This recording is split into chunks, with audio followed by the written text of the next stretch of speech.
Morning, guys. I think it's Sunday. With all these bank holidays and stuff, I'm starting to lose track. Um, my skin looks good, doesn't it? Do you know what that is? That's exercise. Just looking in. So I don't look in the mirror because I'll go in, have a shave, and go, yeah, I've had a shave and gone. I don't, but I'm looking tanned, looking a bit Kojak. Anyway, so this is a little bit of an update and a few thoughts for this week. I'll take the glasses off because, to be fair, it's glaring and I'm looking at the glare. These look a little bit tired because I stayed up late yesterday, being the bank holiday. I actually had a chill out night. Um, what did I do? I play Railway Empires a lot. If you want to see me on Xbox, please get in touch because I'm on Xbox. Not all the time. Like there, Railway Empire is probably the first time I played it in about 3 weeks. But I'm playing all the levels. So I'm doing all the hardest levels at the minute. I think there's only two left. So I'm doing Germany and I think I completed the other one when I was in Spain. So I think maybe only Germany left to complete the whole game. When I say the whole game, that's with every add-on as well. Um, so I'm going through that at the minute because this is weird, isn't it? You know, I spend all my weeks and months doing stats and working things out, and I play a game that involves moving cargoes from here and there and making it work. Very similar to work. I'm going to put glasses on this irritate me. But yeah, so I play Railway Empires when I've not got much to do. I cut my head. Oh no, it's because I just put glasses up there. Put a massive indent in there. So yeah, this is one of those weeks because every year this is how I always look at this. This is how I see things because it's not that I look at things in yin and yang terms. I always look if it's going right, something's about to go wrong, and it's not because of being negative. It's that once the thing's gone wrong, you can then move on to a positive place because you've had what was going wrong happen. So where a lot of people go, oh, what's going to go wrong next? Mine's more like, oh, that's going wrong. Great, I can move on from that. So, so this week's been one of those weeks. So one of them was the landlady's been over because I don't. You probably may or may not just when I do some videos sometimes. There's been water damage up on the wall there, and I've just replastered and painted the ceiling and wall. Don't get me wrong, it's not perfect, and part of that is because the plasterwork behind this plasterwork is like sand. It's not great. So A, had to stabilize it. B, the stuff on where the vent is, somebody's fixed it before and it's about an inch thicker than it needs to be. So I've had to taper it in. But bear it in mind, you've got to be careful with the strength behind it so the whole bloody ceiling doesn't come down. So it's took me a few days to fix it, just doing a bit, let it dry, doing a bit, let it dry. And now it's got to the point where I finally got to paint it. Because it's a chimney breast. So I've always said to the landlady, I think you've got a weeping chimney as well. So there's moisture coming through from inside the chimney. So that's something she'll have to sort on a later date. But this was because the council said, you've got to fix this. So I did it. Not because I had to, but she wanted to fix it next month. And I'm looking at going to Spain next month. So rather than have people in my room where there's gadgets and stuff around that are quite expensive, better to just say, I'll do it. I'll do it around work, at break times. Go do a little bit, come back, go and do some work.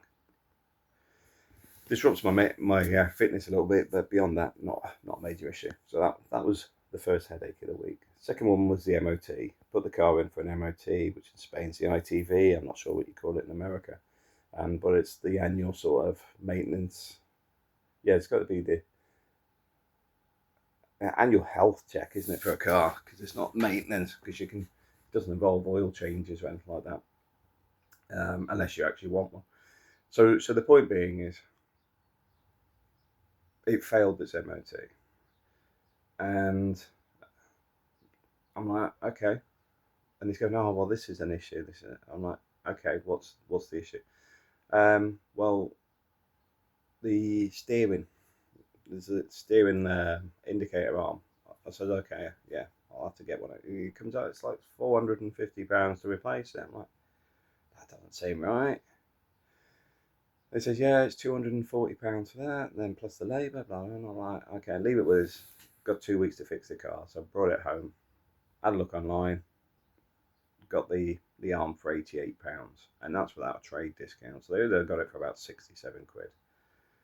And now just finding the mechanic to fix it, which is a little bit harder than finding the parts. But hey, because I've got to take the steering wheel off to do it. But there's YouTube videos out there. It's not that hard.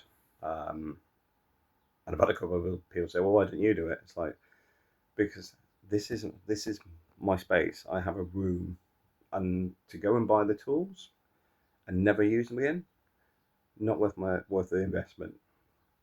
And then I'm stuck with the tools and nowhere to put them. So let's just say, just want a mechanic. So that was my two headaches. The way I look at headaches is when you're having a good run where things are going right, something needs to go wrong. Because once it's gone wrong, you can move forward. A lot of people go, what's going to go wrong now? I'm the opposite way round. It's the fact is when things are going smooth, I'm waiting for the bump in the road. Because once I've had the bump, I move back into, okay, move past that now. I think that's a good way of looking at it is if it's going well, just be aware something may throw a curveball. But also, once you've had the curveball, expect that you can carry on your way in a positive way. And I think too many people go the opposite way where they assume everything's going to go bad and they may actually be bringing that noise to themselves sometimes. And I do think you've got to push the opposite direction. You do need to keep it in a positive space. Another one today was I've seen the local elections yesterday where Farage's Reform Party have won a phenomenal amount of seats. In the greater things, it's not a lot. It's a shift in politics, but it's not a shift in control, overall. Not at the moment, anyway. And one of the problems you find in UK politics is people shift one way then the next. It's often a goldfish mentality when it comes to decision making, and this is why we end up with governments, because people just chop and change. I get they've got politicians that lie through their teeth, but you've got to have something to nail yourself to. You've got to nail yourself to the mast.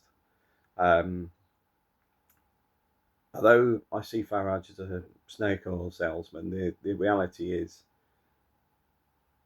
if it goes through from this God complex piece to actually becoming a real party, I could see them actually doing quite well. And it doesn't take much, to be fair. He just needs to shut his mouth and then step sideways a little bit. Which, let's face it, he did it with the Boris bus nonsense, didn't he? Once it went through, he disappeared. So this may be another one where he helps the change, and then once it gets there, pulls out of it. Now, the downside of that is, I don't see Tice as a good guy. So how do we make this work? So that's what I'm saying on that aspect, is don't assume these little wins, even though it's in hundreds of seats, hundreds. It's the overall direction of the nation that's relevant, and are they sticking to it? Because there's been a lot of scandals, as much as you get in the Conservatives and Labours around expenses and other stuff, but a lot of the stuff around reform has been internal fighting. And normally it's a downfall of these types of party is they argue too much amongst themselves. They don't. Politics is a very dirty game. You're not expected to win everything. If both people come out happy and disappointed at the same time, that's probably where you need to be, because that's politics, that's business, whatever. You win some, you lose some. If you're expecting to get everything your own way, then that's more like a union, which has not done the UK any favours since the 60s, 70s. It's led to a massive decline. But anyway, moving away, I'm not getting dragged into that piece.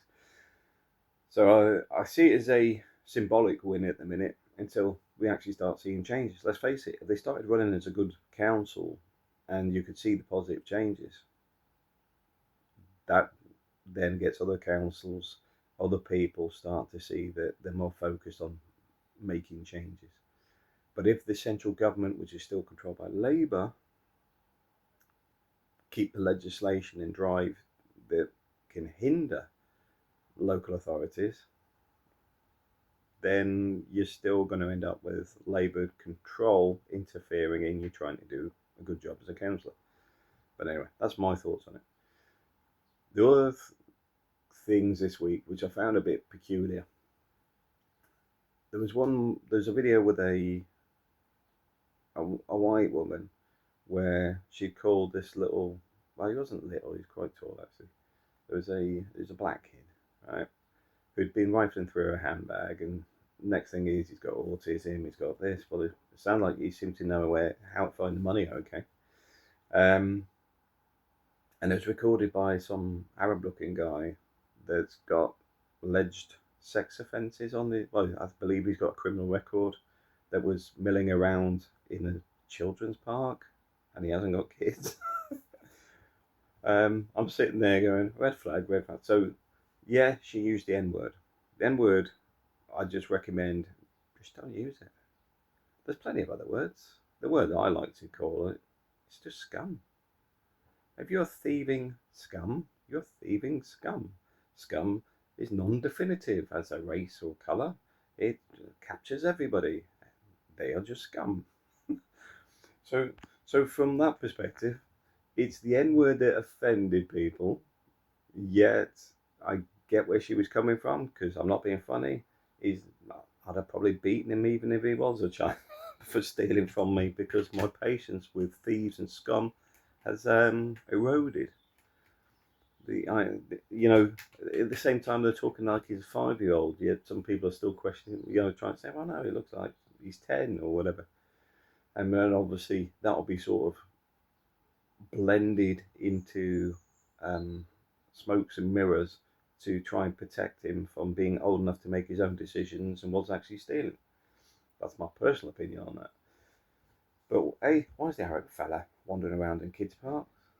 But B, what happened out of this is they started a GoFundMe. I don't know who started the GoFundMe, but it's only had something like $250,000 for that woman and her family, which is peculiar.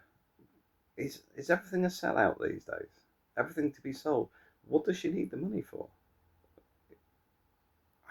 I find this stuff odd.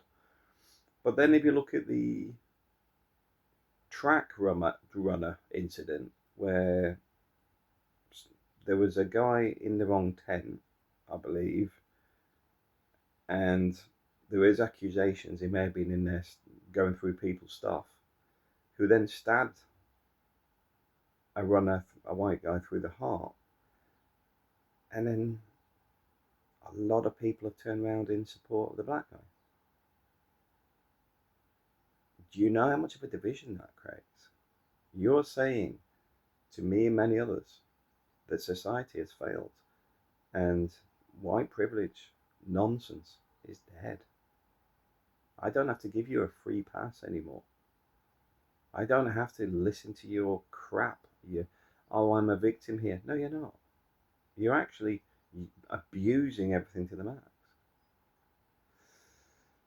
So it's giving a bad signal. I'll tell you that now. And he had the GoFundMe that's got something like $500,000 or something, I believe. And then he's had to switch the comments off because they're very anti-white, and I can see this is starting to bubble over everywhere because people are tired of it. People are tired of it. I don't have a problem with anybody, but a lot of people seem to have a problem with me simply because of my colour. A lot of people seem to have a problem with me because I'm a male. A lot of people seem to have a problem with me that's affecting my career.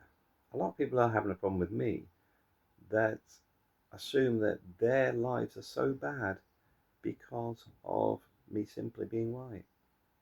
Shut up. Shut up. As an example, and I've brought this up a few times with a few people in the last few weeks, go and have a look at South Africa. Old free Nelson Mandela, end of apartheid, throw the white guys out, all took over with black control. The diversity, inclusive stuff there has actually seen the great replacement, and not just in government, but they basically tried to get rid of the whites as much as possible with pure hatred, as far as I'm concerned, and in my thoughts. And look at it. Look at the place. The reality is, it's been destroyed. The biggest problem with Africa, the biggest problem with many countries these days, it's not my skin colour, it's not your skin colour, it's normally corruption.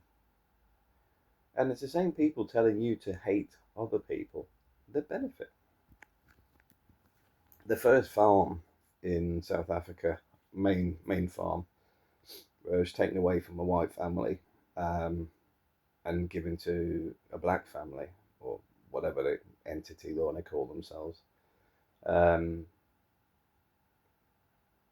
I believe it had over 30. It was massive. It was a massive citrus plantation. So it's massive local area. I think it's the biggest citrus plantation either in Africa or whatever. Stupidly massive. And reality is, they gave it to this person and subsidised it, gave him loads of cash as well. And you know what they did with all those export quality citrus plants? You know, where they all, money year in, year out? Cut them all down and turned it into firewood. It's Zimbabwe again. Zimbabwe, British Rhodesia. The problem you've got is the mentality of a lot of these people are not the same. And my wife was mentioning something yesterday where she was talking to, she didn't say who they were, because it was three black guys talking to each other, but there was one talking about the difference between Western societies and Africa through the point of frustration. Because what he was saying is the problem between the West and African nations is maintenance. Maintenance is a difference. The West mindset, when it's running, they try to get it keep it working, maintain it, service it, improve it, etc. But in Africa, it's either working or not working. Now, if people can see that within their own communities, it's logical. But the problem you've got, I assume they've got this problem because, let's face it, Zimbabwe is not being fixed, has it? A lot of these nations are going through the same problems because, bear in mind, South Africa is one location. There is many other nations. They all seem to have the same patterns, which I assume is down to the control of certain families controlling governments, because I've seen it in the Philippines. And when you're sitting in the ground there, you see there's some strange things that go on because they don't need to think logically because they control everything. When you can walk up and just get rid of somebody in the street and you control the police, you control the army, you control the courts, do you think that person has to go through a logical approach to things? Or the fact is, just do what they want because their father, their grandfather, their grandmother, mother, all have these same traits because it's gone through generations of just being absolute nightmares. It's the norm. So when a lot of people come to the West, I do question what happens when they go home. And I was working with this guy called Edward, who was originally from Zimbabwe, back in British Rhodesia days, and then the transformation. And we were talking because it's quite funny when I mentioned it in the office. I just asked him because he was black. I asked him, "What's your thoughts on the white farmers?" The whole office went quiet, as if You can't ask those sort of questions. Why not? I think that's the problem, isn't it? People don't ask those questions. And although he didn't talk to me much about it then, we over a few months we become friends.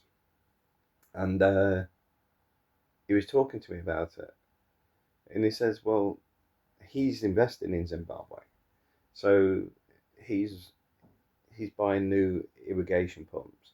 He's developing the farm. He wants to buy more land. He's developed, his father's there, his sister's there. He's buying properties as well.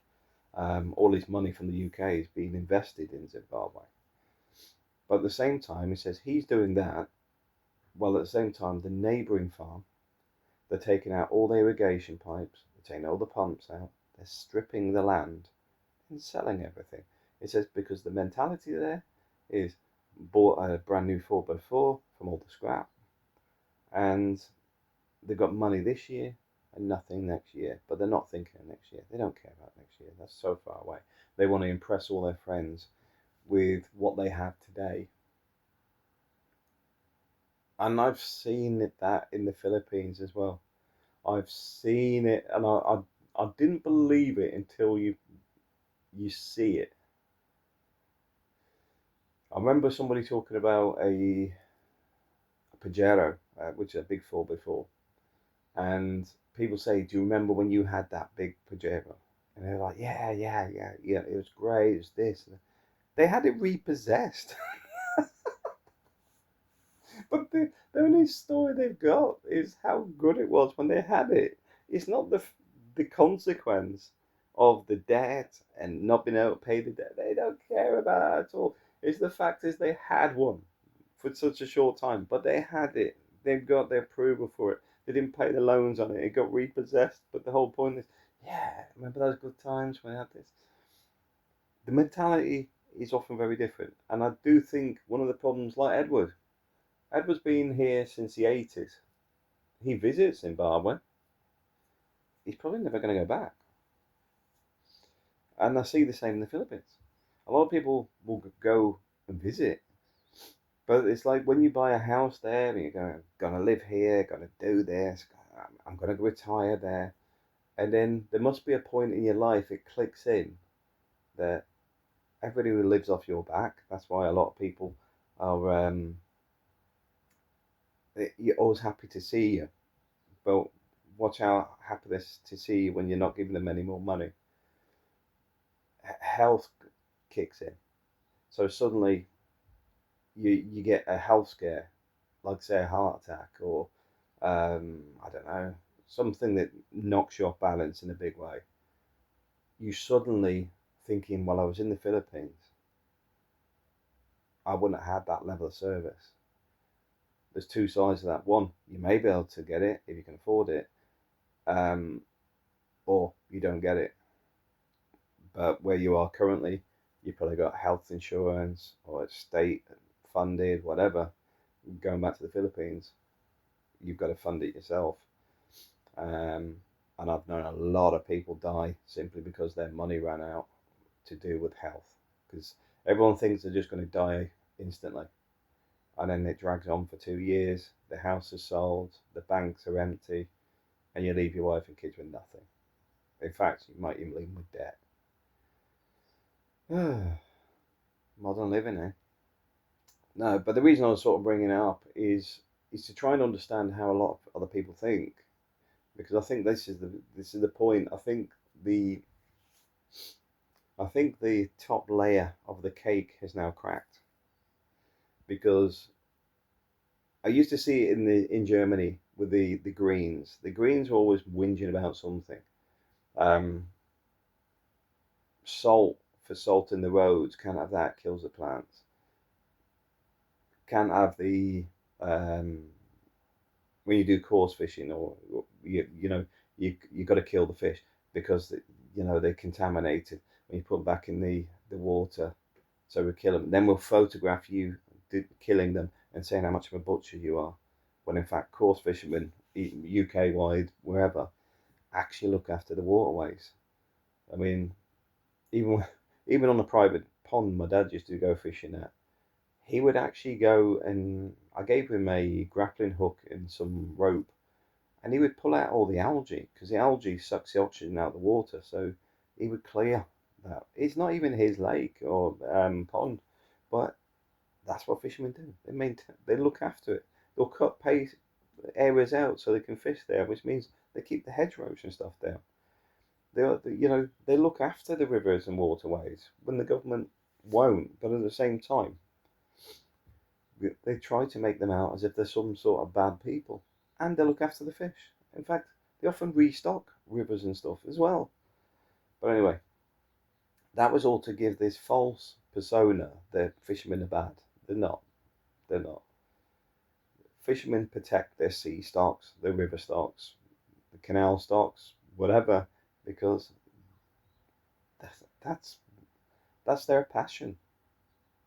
That'd be the equivalent of a musician smashing their guitar and then sitting there going, "It's your fault, I can't play the guitar."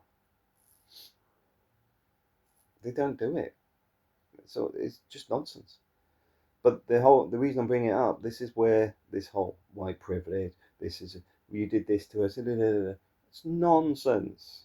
And this is why I know it's a quite long video, but I just want to get the message across. It's nonsense.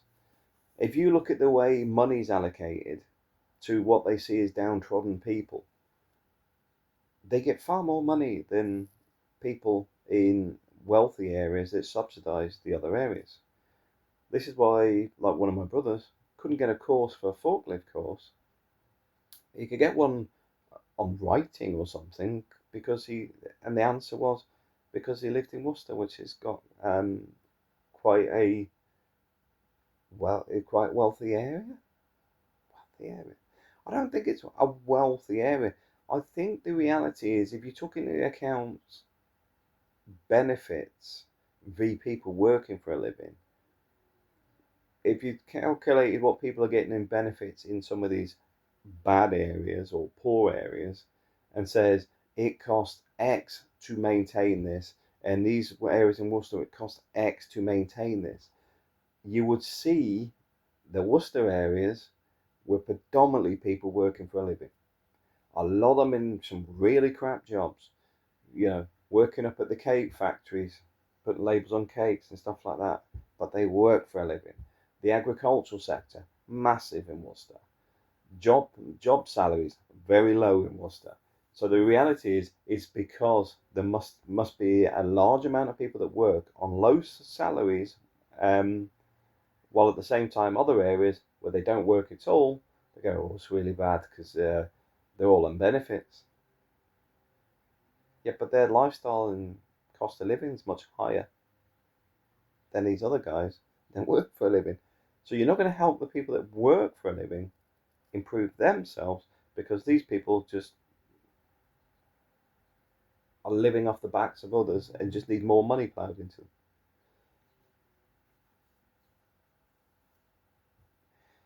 This is the problem with the UK. The stats are hidden. And I think the US Band-Aid came off with US aid because you start to see what's really going on. And I think that line is where we need to be in the UK as well. You start to see what's actually being invested and what's going on. Because let's face it, the UK has some massive problems. It's damaging the working class to subsidize and allow others to take jobs over, but it's not taking the low skilled factory jobs over. It doesn't want those. It wants to be the manager, it wants to be the director, it wants to be the people that control everything, and on top of that sit there and say no, it's not a great replacement. Well, it actually is. It actually is, because the last manager took 25 years to get there and worked from the factory floor upwards. You went to university on a subsidized course and got it within 2 years as soon as you finished the course, because we had to fit some criteria that we don't employ enough people that are BAME, for example. It's not being manipulated at all, is it? But how do you combat it? Well, like I said, you're only going to take the band-aid off. And I think this is why they keep going far right, far right, far right. I've seen somebody post yesterday about far right. And all about Nigel Farage. So Farage ain't far right. In fact, it's the far right that I'm moaning about him being so weak. If you actually understand, I mean, my comment back to that person was, if you think they're far right, be very careful in case you do get the far right, because you'll actually bloody really understand what that means. Because where Farage is middle of the road. That's why he's not really want to deal with immigration. He's not really wanted to make massive changes. A lot of it's just saber rattling. It's not actually conclusive. If he was far right, it would be deport now and generational deports and da da da. That's far. That would be more down the right of far right. But even then, you know what? Me saying that, I'll get people arguing with me. No, that's nationalism.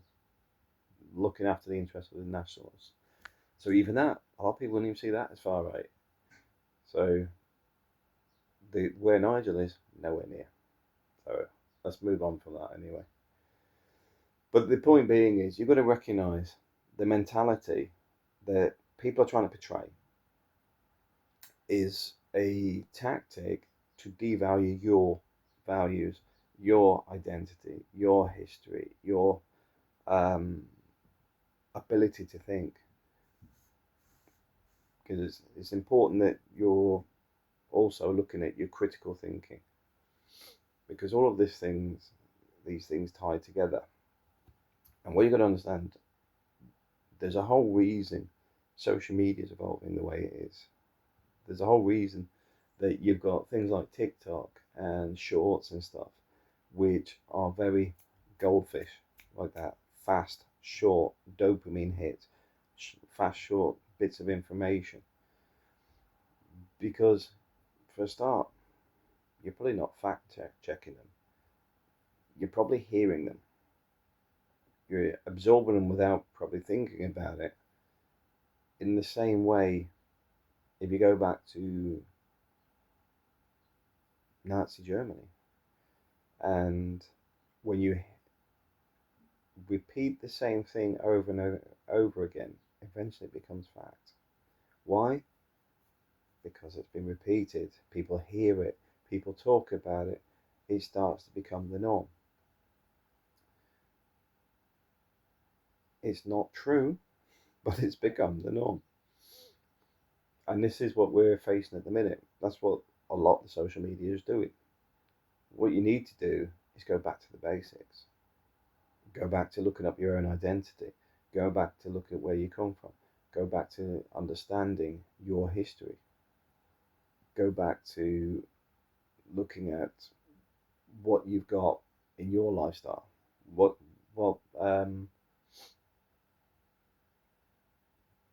what you're going to create for your future.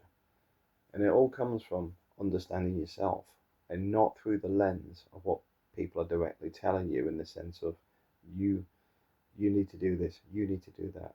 It's more a case of you need to look at it and go, what's the problem? What's the solution? How do we fix this? All those types of things. So it's important that you proactively do it and not just rely on social media. It's skewed. White privilege, define it. If you think there's white privilege, define it, because reality, there's no such thing. Unless you're Royal Admiral such and such's son, you're probably not got white privilege. In fact, the same privileges would have been across kings, queens, and families that you still see in every single country. Because reality is, in the UK, it doesn't exist. Not for the doers, the workers. It exists for elites, or people who like to give themselves that term, elite, because those things have been created in all countries. It's not unique to the UK. It's not unique to any country. They all do it. It's the hierarchy. They try to pretend there's no such thing. Thanks for watching.